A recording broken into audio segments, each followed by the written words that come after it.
Hi, welcome to Outrageous English. Still learning English? Still stumbling across the odd word or two that confuses and confounds? Don't worry, that's why I am here.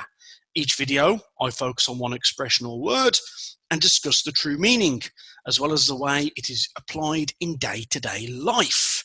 And don't forget, the full transcript for each video can be found in the description below on YouTube. So sit back, cocksuckers, and learn outrageous English from a native. Today's word, git, G-I-T, git. The etymology, an abbreviation of the Old English verb beget, meaning to father or sire a child. This word dates back as far as the 12th century at least, and was itself based in Germanic and Nordic roots. Initially, the shortening of the word took place in Gaelic-speaking regions and was pronounced get, but as it transitioned south, the vowel sound altered to a more anglicised version, which is used to this day.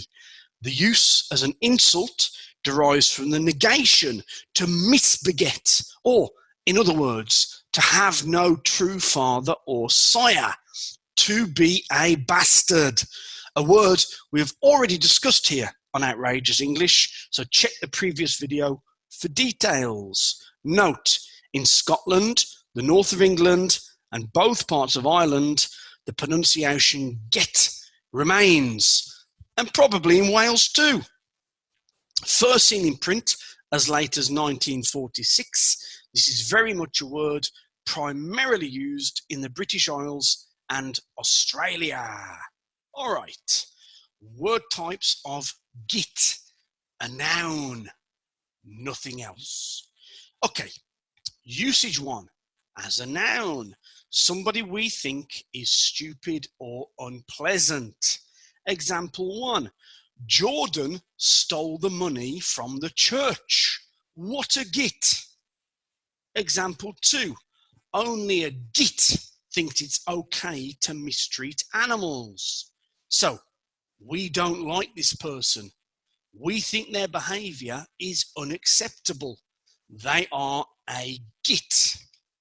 Usage two, as a noun, with a slight change in pronunciation to give us get, close to the original roots as discussed. Here, we are modifying the tone of what we are saying and lessening the insult. We're still not happy with you, but this time it's a bit more playful. Example one, the get drank too much last night and vomited all over my carpet.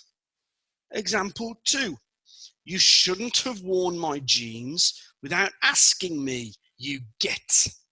So we're still suggesting annoyance and irritation, but not dislike. It is different, so we change the pronunciation, get. Usage three, as a noun with an adjective preceding. This amplifies the meaning and can be used in either a positive or negative manner. Example one, he got 100% in his exam. He's a smart git, isn't he? See, in this example, we're actually feeling admiration and expressing a compliment. The word git amplifies this. And notice the tag question again, as discussed in a previous video. Take note of them. They are important, aren't they? Example two, he didn't shower for 4 days. The dirty git. Here, we are not pleased with the person's hygiene, so amplify this sentiment by the use of the word git. This technique works for any adjective that can be applied to a person's behaviour or characteristics. Tall git, small git, smart git, thick git, angry git, placid git, charming git, rude git, handsome git, ugly git, etc., etc. Got it? Gits.